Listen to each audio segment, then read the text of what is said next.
Hi guys, कैसे हैं आप लोग। सो गाइस, वीडियो में हम पी ब्लॉक एलिमेंट्स के क्वेश्चंस कर रहे हैं। PYQs ग्रुप 13 एंड 14 के क्वेश्चंस हैं इसमें, और जो जेई मेंस जनवरी 2023 के अटेम्प्ट में आए थे। और इससे रिलेटेड जनवरी 2023 से और क्वेश्चन चाहिए, उसकी प्लेलिस्ट है स्पेसिफिकली। और दूसरे PYQ दूसरे साल के दूसरे अटेम्प्ट्स के भी अगर देखने हैं आपको, तो आपको इसकी प्लेलिस्ट दिख जाएगी। Given below are two statements. One is labeled as assertion and the other is labeled as reason.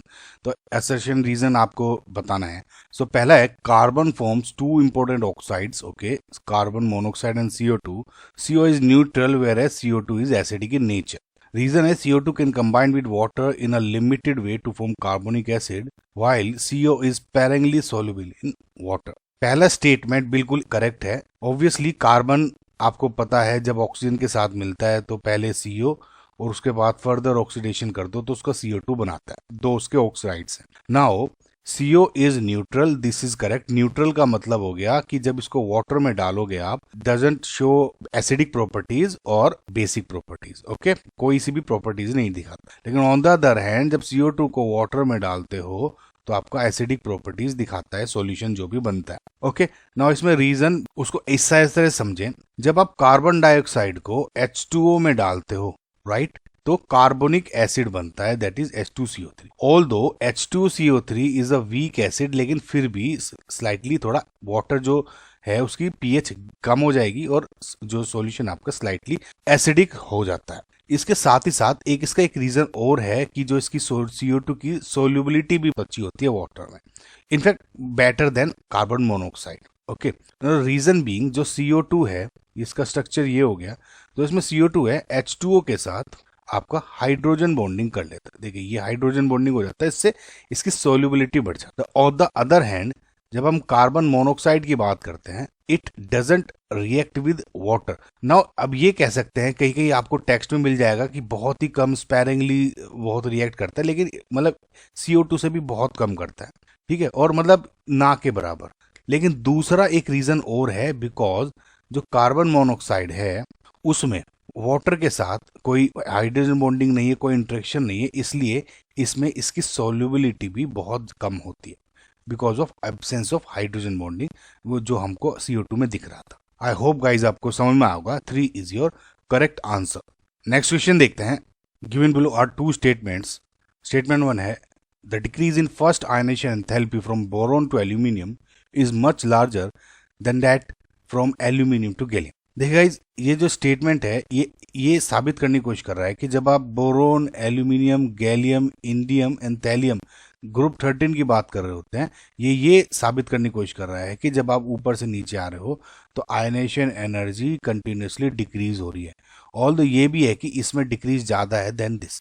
तो एक बात देखिए गाइज, ऑल वी नो कि जब फ्रॉम टॉप टू बॉटम हम किसी ग्रुप में जाते हैं, वी नो कि आयनेशन एनर्जी जनरली डिक्रीज करती है, बट नॉट ऑलवेज।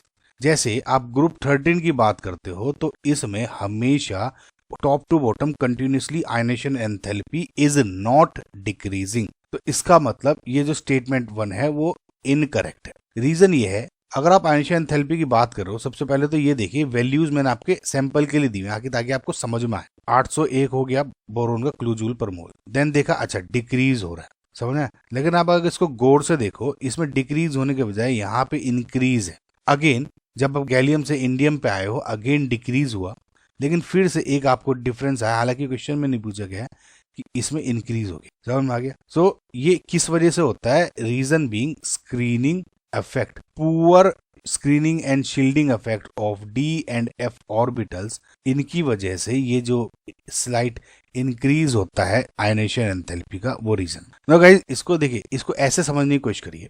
जब आप बोरोन से एल्यूमिनियम में आ रहे हो, आपने देखा एक एक्स्ट्रा शेल ऐड हो गया। हालांकि एक जो पॉजिटिव चार्ज है न्यूक्लियस पे, बोरोन वो एल्यूमिनियम पे ज्यादा है देन बोरोन, लेकिन जो एक एक्स्ट्रा शेल हो गया 3, तो वो कंपनसेट कर देता है। इनफैक्ट वो इजीली आप एनर्जी कम देनी पड़ती है आउटरमोस्ट शेल को निकालने में, इलेक्ट्रॉन को। लेकिन अगर आप इसको गौर से देखिए, जब आप गैलियम में आते हो तो अब इसमें क्या होता है, बिकॉज D एंड F का पुअर शील्डिंग इफेक्ट होता है, तो क्या होता है कि जो हाई पॉजिटिव चार्ज है उसको ये शील्ड नहीं कर पाते आउटर मोस्ट शेल से। समझ रहे हैं? आपको स्क्रीनिंग इफेक्ट का पता होगा ना। तो अब क्या होता है कि एक तरह से ये मानो आउटरमोस्ट शेल है, ये 3D हो गए। तो जो ये नॉर्मली जैसे डी जो शेल होते हैं वो एक बैरियर का काम करते हैं बिटवीन दिस पॉजिटिव न्यूक्लियस और इलेक्ट्रॉन को, यानी जो पॉजिटिव न्यूक्लियस है इसको इलेक्ट्रॉन को अपनी तरफ खींच रहा है। अगर इसमें शील्डिंग इफेक्ट अच्छा होता तो ये जो पॉजिटिव अट्रैक्शन है उसको एक तरह से बाधित कर देता है, स्टॉप कर देता है ना। लेकिन बिकॉज इसमें डीप कंप्लीटली फील्ड है और उसका पुअर शील्डिंग इफेक्ट है, इसकी वजह से क्या होता है ये जो इसमें डिस्टर्बेंस क्रिएट करता है इस अट्रैक्शन में, वो वीक हो जाता है। इसका मतलब पॉजिटिव चार्ज इजीली इलेक्ट्रॉन को अपनी तरफ अट्रैक्ट कर पा रहा है। नाउ बिकॉज इस अट्रैक्शन ज़्यादा है पॉजिटिव चार्ज और आउटर मोस्ट इलेक्ट्रॉन में, तो energy to remove this electron will be much higher. So इसी वजह से एल्यूमिनियम से जब आप गैलियम में आते हो, इस 3d10 की वजह से आपका आयनिश एनर्जी जाता हो। नाउ अगेन जब आप गैलियम से इंडियम में आते हो, एक्स्ट्रा जो पॉजिटिव शेल ऐड हो जाता है इसमें, तो वो अगेन इसको मैनेज कर लेता है पॉजिटिव चार्ज को, समझ में आया। लेकिन सेम जब आप 4f14 इसमें ऐड हो गया इंडियम टू टैलियम, इसका पुअर शील्डिंग इफेक्ट की वजह से अगेन अट्रैक्शन ज्यादा हो जाता है और आयनिश एनर्जी ज्यादा हो जाएगी, समझ में आपको। स्टेटमेंट 2 है D orbital in gallium are completely filled, तो ये दिख रहा है आपको 10 इलेक्ट्रॉन से। सो आई होप गाइज आपको क्वेश्चन समझ में आएगा। सो इसमें जो ऑप्शन नंबर 1 है is correct, statement 1 is incorrect but statement 2 is correct. So I hope guys आपको ये समझ में आएगा। नेक्स्ट क्वेश्चन देखते हैं। Lithium aluminium hydride can be prepared from the reaction of. देखिए गाइस इसमें स्ट्रेट फॉरवर्ड आंसर है, इसमें आपको बस रिएक्शन पता होना चाहिए। देखिए रिएक्शन है LiH लिथियम हाइड्राइड को जब आप Al2Cl6 के साथ रिएक्शन करते हैं तो लिथियम एल्यूमिनियम हाइड्राइड बन रहा है एंड LiCl। तो इसमें जो ऑप्शन नंबर 2 है आपका करेक्ट है। सो बस ये आपको स्टेटमेंट पता होना चाहिए। ये मैंने एस ब्लॉक एलिमेंट्स के उसमें हाइड्राइड्स की जो प्रॉपर्टीज बताई थी उसमें भी आपको एक्सप्लेन किया हुआ, उसका वन शॉट जरूर देखिएगा आविश केमिस्ट्री में। ओके, सो इसमें फिलहाल option number 2 is your correct answer.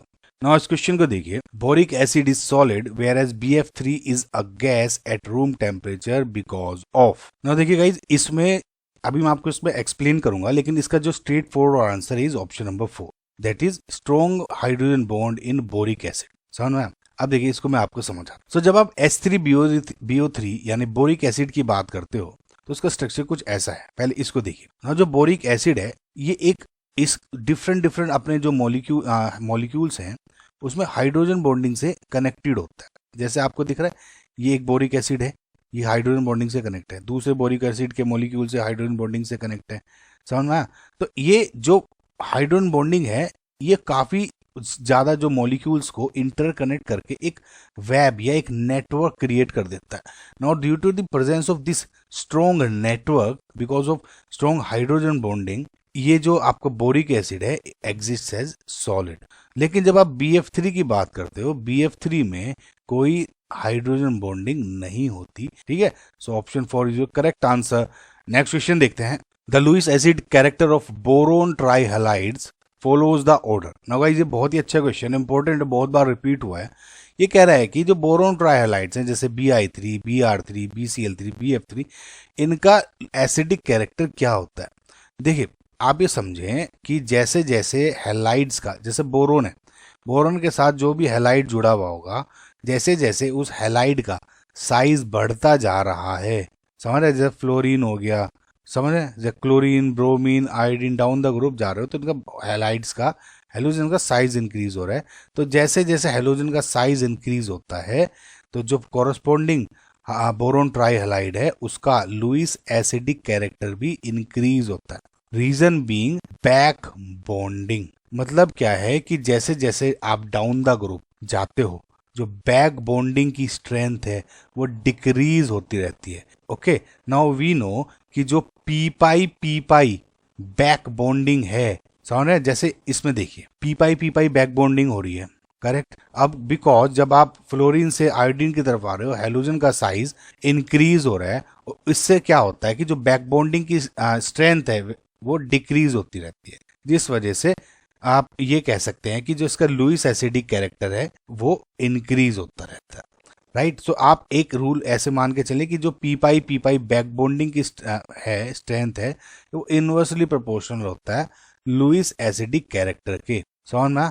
सो इस वजह से क्या, और या ये कह दो कि जो हेलोजन का साइज है, समझ में, वो भी पी पाई बॉन्डिंग से हेलोजन के साइज इनवर्स प्रोपोर्शनल है, समझ ना? तो इसका मतलब down the group Lewis acidic character increase हो रहा है, करेक्ट? सो इसका मतलब क्या हो गया कि ऑप्शन नंबर 1 आपका करेक्ट आंसर है। आई होप गाइज आपको क्वेश्चन समझ में आया होगा। The correct order of bond enthalpy is, group 14 के एलिमेंट्स हैं, ग्रुप और बॉन्ड एंथैल्पी का ऑर्डर बताना है। देखिए ग्रुप 14 में क्या है, carbon, silicon, germanium, tin, lead, right? Now एक चीज देखिए कि जब डाउन द ग्रुप आप जाते हो, ऑब्वियसली जो ये सी एस आई, जर्मेनियम का, टिन का, ये जो बॉन्ड है, बॉन्ड वो इंक्रीज हो रही है, राइट? सो यानी मैं कह सकता हूं कि जब डाउन द ग्रुप आप जा रहे हो, बॉन्ड लेंथ इंक्रीज हो रही है, राइट, डाउन द ग्रुप। लेकिन bond length is inversely proportional to bond strength, मतलब जैसे जैसे बॉन्ड लेंथ इंक्रीज हो रही है, जो ये बॉन्ड स्ट्रेंथ है डिक्रीज हो जाएगी और easily down the group bond को तोड़ना आसान हो जाएगा। And also we also know कि जो बॉन्ड स्ट्रेंथ है is directly proportional to bond energy, ठीक है? तो इसका मतलब bond length is inversely proportional to bond energy. तो हम क्या कह सकते हैं कि डाउन द ग्रुप जो बॉन्ड लेंथ है, देखिए अगर मैं बॉन्ड लेंथ की बात करूं तो C then SI then GE then tin, correct? लेकिन अब बॉन्ड एनर्जी की बात करूंगा तो ये उल्टा हो जाएगा, समझ में? तो इसका मतलब जो ऑप्शन नंबर 2 है आपका is correct. I hope guys आपको क्वेश्चंस समझ में आए होंगे, right? So thank you for watching guys, और लाइक करें गाइज, सब्सक्राइब करें, बहुत हेल्प मिलती है चैनल को, ठीक है? बाय।